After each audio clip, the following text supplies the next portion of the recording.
There is something about watching deliveries happen at 3 AM. Rain falling, lights reflecting in puddles, trucks moving cargo while everyone else sleeps. Most people never see this work. Those trucks are the reason everything works when morning comes. In the verse, the Hull A is exactly that, the space hauler nobody noticed. And for a long time I thought it was just a stepping stone, something temporary, until I could afford something better. But I was that wrong. Thing is, I love trucks, always have. Beaten up by weather, scarred by work, but they keep running. They don't need to look good to do the job right. And the Hull A follow the same principle, pure function over form. So buckle up, I'm going to show you how this ship scales from sole operation to fleet logistics, why the external cargo system changes everything and why it fills a role almost every player needs eventually. Let's dive in.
Before we get into each part of the ship, let's talk about what flying the Hull A actually feels like, and what you get for your money.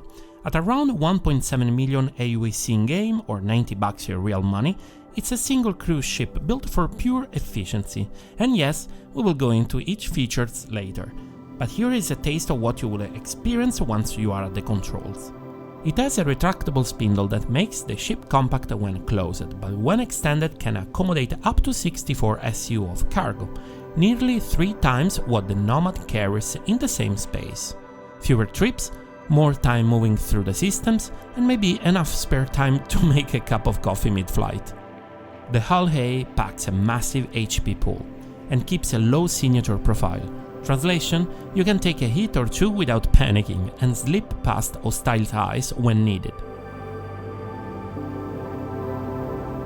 Inside, the hub feels surprisingly roomy. Proper bathroom, suite locker, weapon rack, internal storage, even a bed to log in directly without using a station. These small touches make long hauls genuinely comfortable. Who says hauling can't be cozy? Speed matters, and here the Hull A delivers. Loading the cargo grid in under 3 minutes can save your skin when pirates show up. During the resource drive event, I relied on it constantly. Logging in from the bed, grabbing a contract, running 1 or 2 deliveries and then logging out. All in a smooth pace that pushed me through mission tiers faster than expected. And yes, it's still fun if you are a cargo enthusiast like me. Well, if you are here watching this video, I guess you are. But the best part was watching other haulers struggling to fit into landing zone, while the Hull A waves through without any effort. Small, precise, relentless, it's a ship not built for glory but to get the job done. And honestly, it does very well. MISC design language is industrial, but not in that beat-up Drake way or utilitarian Argo style. The Hull A feels more like quality equipment that costs more upfront but actually lasts. If you wanted a ship that looked the part of a working vessel without the weathered aesthetic, this is your answer. You see that philosophy in the proportions. When retracted, it's compact, almost seed-like.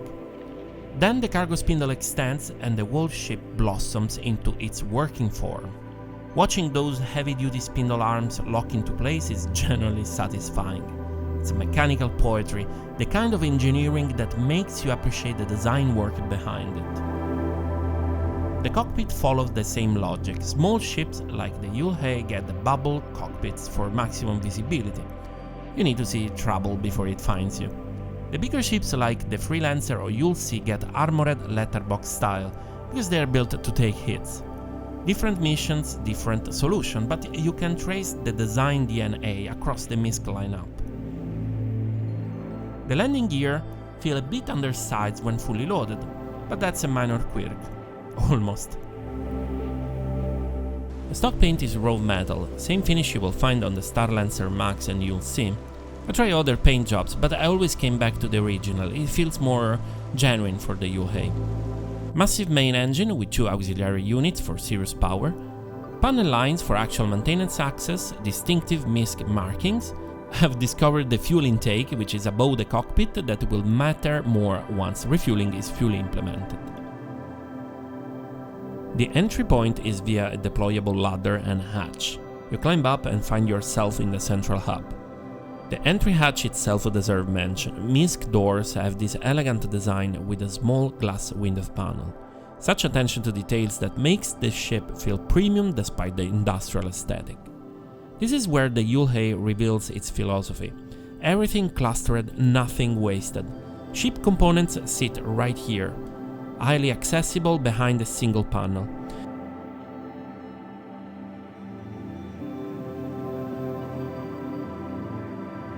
That suite locker positioned by the component bay is generally one of the most beautiful I have seen in any ship. When EVA repairs and component maintenance become routine, it will be clear why this layout matters.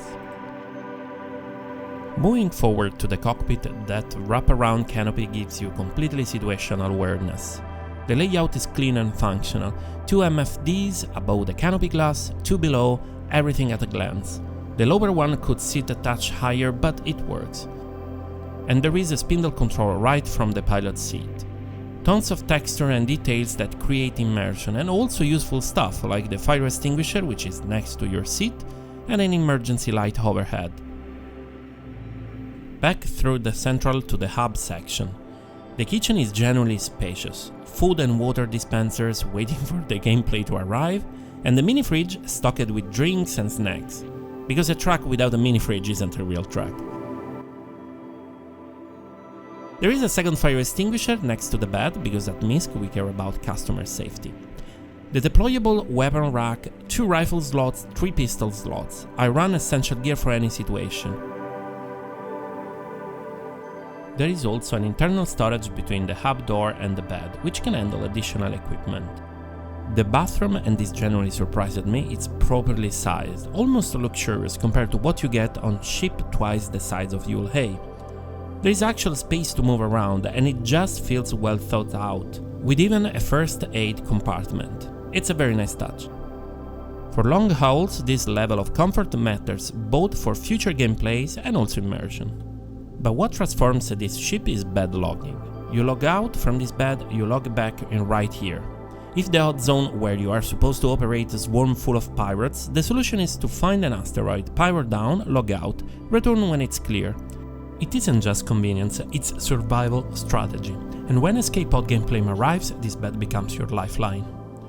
The Hull A interiors shows MISC didn't design a ship, they design a workflow. Every system positioned for the next action, every feature serving the mission, comfort and utility working together, and in the verse that balance keeps you alive.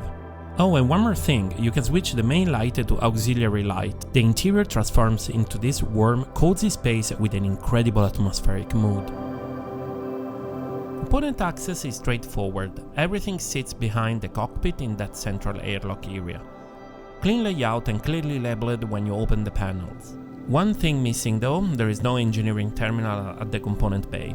You will need to access the cockpit MFD to manage any engineering functions.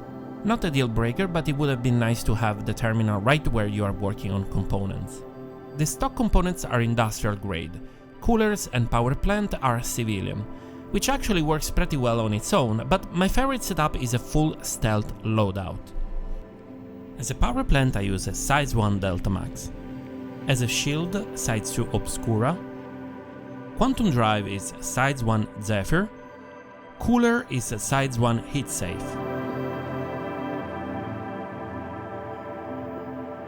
This configuration drops the signature significantly. Low ER, minimal EM, and small cross-section. When you are flying cargo in dangerous space like Pyro, this setup has served me well.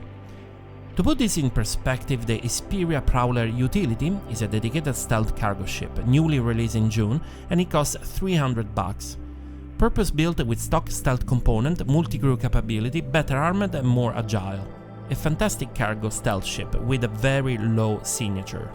Now the Hull A with aftermarket stealth components deliver nearly identical signature while carrying double the cargo, 64 SCU versus 32. But don't get me wrong, the Prowler is a different beast, multi-crew capable, better weapons, more versatile. But strictly for solo stealth hauling, the Hull A delivers comparable performance with twice the capacity at a third of the price.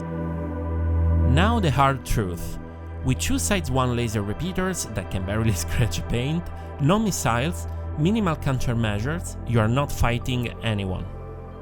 Quantum interdiction means a death sentence, so if you want to survive you can either ask someone to back you up or rely on stealth components and durability. With 130,000 HP, which is double what the Prowler has at the moment, you get your windows to spool Quantum and escape. Not ship for heroes, a ship for professionals who know when to run.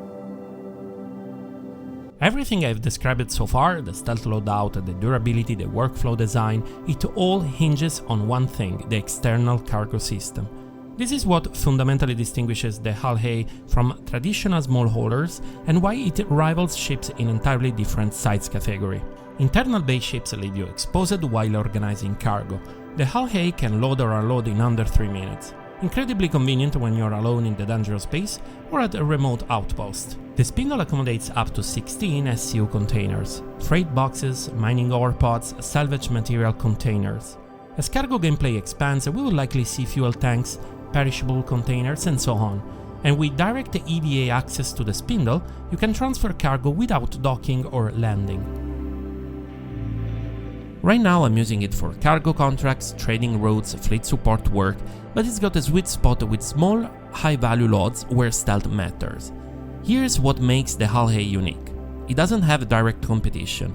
There are other haulers, the Freelancer, the C1 Spirit, bigger ships like the Starlancer Max or Hull C, but they are solving different problems. The Hull A is a hyper-focused tool. Move cargo efficiently, fit anywhere, operate solo, keep the cost low. Almost every gameplay loop in the verse needs cargo capacity at some point. Mining, salvage, trading, the future base building or fleet logistics. The Hull A isn't competing with other ships, it's filling a role nearly everyone needs eventually. When working in contested zones, I don't want all my eggs in one basket. Flying a big slow hauler solo is asking for trouble, you become a juicy target with no backup. The Hull A let me run multiple controlled loads instead. Fast loading, quick getaway, small silhouette when retracted. And in high-risk areas like the upcoming MISC system, the ship that spends the less time exposed survives. And when MISC arrives mining an industrial operation out in the wilderness of contested space, the Hull A compact profile and stealth capability will be exactly what solo haulers need. For solo operation, the Hull A works better when you are flying alone. Better to stay nimble and fast than overextend your risk. That's the smartest play when you are the only one watching your back. I keybinded the ability to open all cargo ports, so you don't need to wait for doors opening or animation, and save few seconds. If you have access to an ATLS, whether at a hangar or outpost, loading becomes lightning fast. But when you start working with other ships, everything becomes more dynamic. You don't need to own everything, you can be the service provider. Pull up alongside a Fortune, maybe yours or maybe somebody else, EVA over, grab those salvage material containers, secure them to the spindle. The salvager keeps stripping wrecks, you handle the hull. No docking, no landing, no interruption to their workflow. Same goes for mining operation, prospectors, fields or pod. You EVA over and collect them. The pods attach directly to the Hull A spindle. They are compatible with the standard cargo grid. So the mining ship stays in the field and you handle transport. No downtime, workflow stays continuous. This is real service gameplay. You are the logistics that keeps industrial player working. Whether you're supporting an org, helping a friend, or offering transport for a cut of the profit, the Hull A fills that role. For planetary operation, the Hull A excels at precision cargo work, orbital runs, surface distribution, multi-point collection missions. External loading means no rearranging internal base. Small enough to maneuver easily, large enough to meaningful volume. When base building arrives, this will matter even more. For carrier operations, Odyssey, Aegis, or future capital ships, the Hull A becomes your quick deployment hauler. Commodities runs, ammunition restocking, and rapid resupply without risking the capital ship. Launch, complete the missions, and return. Also in large-scale ops, ships like the Hull C can benefit from a small hauler like the Hull A to organize cargo distribution on planets. Now, if you're looking to build your own operation, here are two compositions that work well with the Hull A at the center. For industrial focus, Hull A plus Prospector plus Fortune, all MISC, all straightforward, complete resource extraction and processing loop. The Prospector mines Quantanium or Adanite, the Fortune strips salvage from derelicts or combat sites, the Hull A handles collection and transport. Both ships return to a common location, you consolidate everything, then make a single high-value run to a major trading hub for the best price. As new mechanics arrive, ships like the MISC Expanse or Starfarer could integrate for refining or refueling. Pro tip: an ATLS power suit dramatically speeds up the loading process. The second for hauling with protection, Hull A plus Reliant Core. I picked the Core mostly for consistency. Both ships share the MISC industrial DNA, and let's be honest, they just look great parked next to each other. An Avenger Titan from Aegis could do the job too. It's faster, hits harder, but the Core feels like a real working partner, not just an escort. It brings flexibility with its turret, tractor beam utility when you're hauling, light defense when things get rough, as you can swap the turret with a 2-sides-2 weapon controlled by a pilot or one of your friend. It's a simple and efficient combo that open up to various gameplay. These are just two starting points: industrial ops, combat escort, exploration support, emergency recovery. The Hull A versatility means it can anchor different fleet compositions, depending on your playstyle. I'd love to hear what you're running or planning. Drop your fleet ideas in the comments, whether you're starting from scratch or already flying a full operation. MISC Hull A taught me something about Star Citizen. It's not always about chasing the newest ship or the most expensive loadout. Sometimes it's about finding the right tool for the job, the one that quietly keeps everything running. And I have to be honest, I bought this ship with real money because I genuinely love everything about it.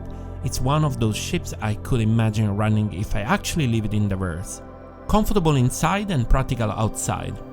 It has become one of those ships I keep coming back to, even with bigger option sittings in my hangar. There is something elegant about a ship that does only one job, but does it really well. So what about you? Does this kind of focused no-nonsense approach to hauling appeal to you? Or are you more of a big ship, big operation kind of a player? Let me know in the comments. I'm genuinely curious how you approach cargo gameplay. If you enjoyed this breakdown or learned something new, hit the like button and subscribe. It really helps the channel grow and let me keep making deep dives like this one. Thanks for watching and I'll see you on the next one. Happy hauling out there!